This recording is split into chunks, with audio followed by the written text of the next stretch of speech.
ஒரு சிறந்த ஒரு வருடமாக அமைய வேணும் என்று நாங்கள் அனைவரும் இறைவனை பிரார்த்தித்து கொண்டிருக்கிறோம்.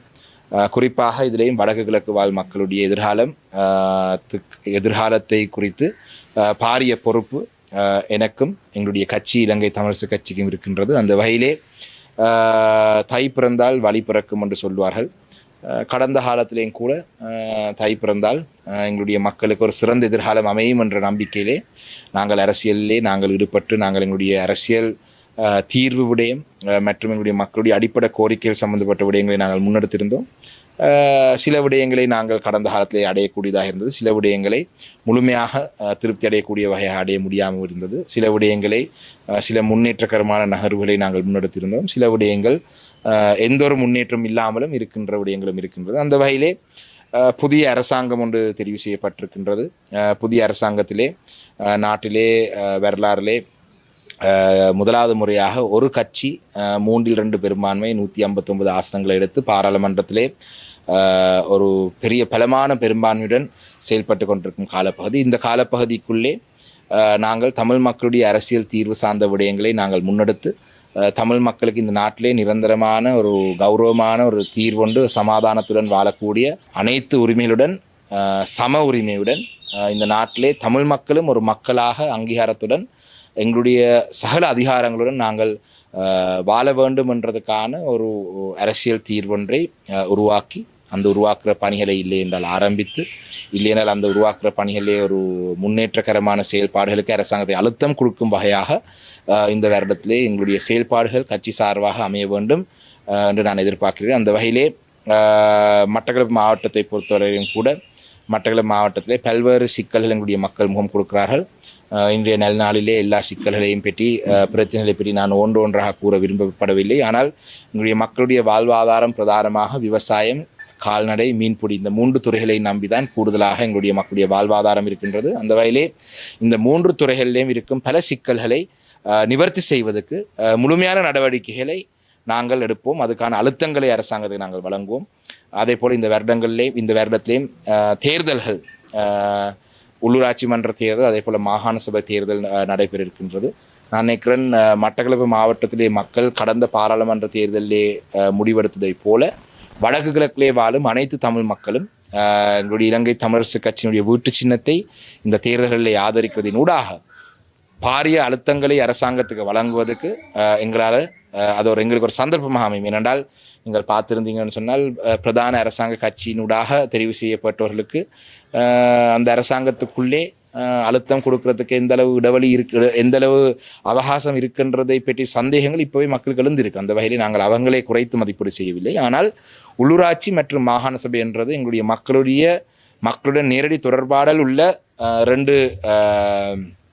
ரெண்டு திணைக்கழகங்கள், இல்லாவிட்டால் 2 அமைப்புகள். அந்த வகையிலே அதனுடைய அனைத்து உள்ளூராட்சி மன்றங்கள்லையும் அனைத்து மாகாண சபைகள்லையும் வடக்கு கிழக்கிலே இருக்கும் எங்களுடைய அதிகாரத்தை இந்த வருடத்திலே தமிழ் மக்கள் இலங்கை தமிழரசு கட்சியிலே மட்டக்களப்பு மாவட்டத்திலே கடந்த பாராளுமன்ற தேர்தல் ஒப்படைத்தது போல ஒப்படைக்க வேண்டும். அதுக்காக அந்த மக்களுக்கு அந்த நம்பிக்கையை தரும் வகையாக எங்களுடைய செயல்பாடுகள் இந்த வருடத்திலே தொடரும் என்றதையும் சொல்லி எங்களுடைய மக்கள் உறவுகள் அனைவருக்கும் என்னுடைய இனிய தை திருநாள் நல்வாழ்த்துக்களை இந்த இடத்தை தெரிவித்துக் கொள்கிறேன். ஒரு பாராளுமன்றத்திலே பாராளுமன்ற விவகாரங்களுடைய குழுவினே இருக்கும் ஒரு குழு உறுப்பினராக, அதாவது பிஸ்னஸ் கமிட்டி, இந்த பிஸ்னஸ் கமிட்டியிலே தான் பாராளுமன்றத்திலே நடக்கும் விவகாரங்கள் அனைத்தும் பற்றி பேசப்படுகின்றது. அதிலே தமிழ் தரப்பு சார்பாக இருக்கும் ஒரே ஒரு பிரதிநிதி நான் மட்டும்தான். அந்த வகையிலே அதாவது எதிர்கட்சியில் இருக்கும் தமிழ் தரப்பு சார்பாக அந்த வகையிலே அதிலே நடந்த கலந்துரையாடலின் அடிப்படையிலே பார்த்தால் அந்த 3 வருடத்துக்குள்ளே தாங்கள் அதை பூர்த்தி செய்வோம் என்று தான் சொல்லியிருக்கிறார்கள் என்று தான் சொல்லப்பட்டது. 3 வருடத்துக்கு பிறகு தான் ஆரம்பிக்கப்படும் என்றில்லை, 3 வருடத்துக்குள்ளே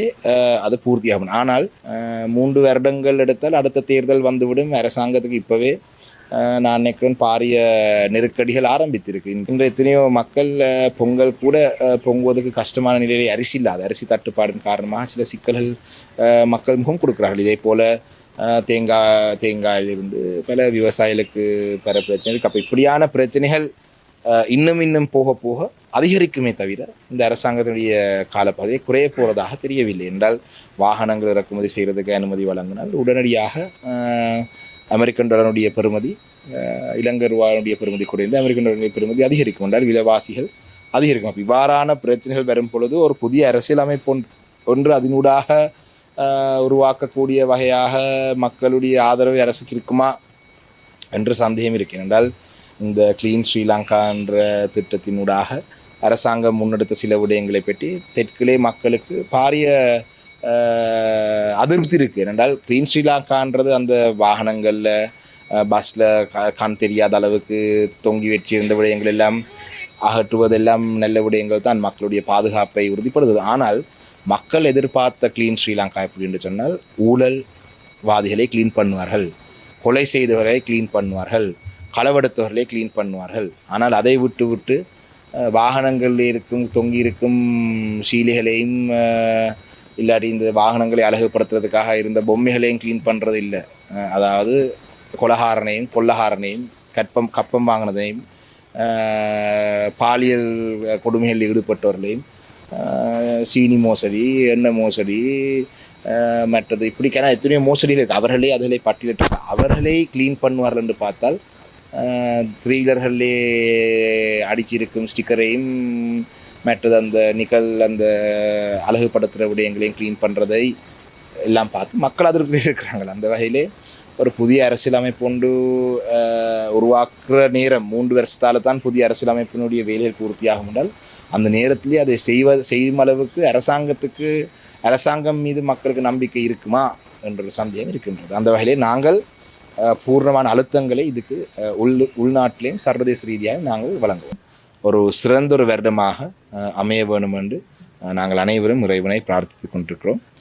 குறிப்பாக இதிலேயும் வடக்கு கிழக்கு வாழ் மக்களுடைய எதிர்காலத்தை குறித்து பாரிய பொறுப்பு எனக்கும் எங்களுடைய கட்சி இலங்கை தமிழரசு கட்சிக்கும் இருக்கின்றது. அந்த வகையிலே தை பிறந்தால் வழி பிறக்கும் என்று சொல்வார்கள். கடந்த காலத்திலேயும் கூட தை பிறந்தால் எங்களுடைய மக்களுக்கு ஒரு சிறந்த எதிர்காலம் அமையும் என்ற நம்பிக்கையிலே நாங்கள் அரசியலிலே நாங்கள் ஈடுபட்டு நாங்கள் எங்களுடைய அரசியல் தீர்வு விடயம்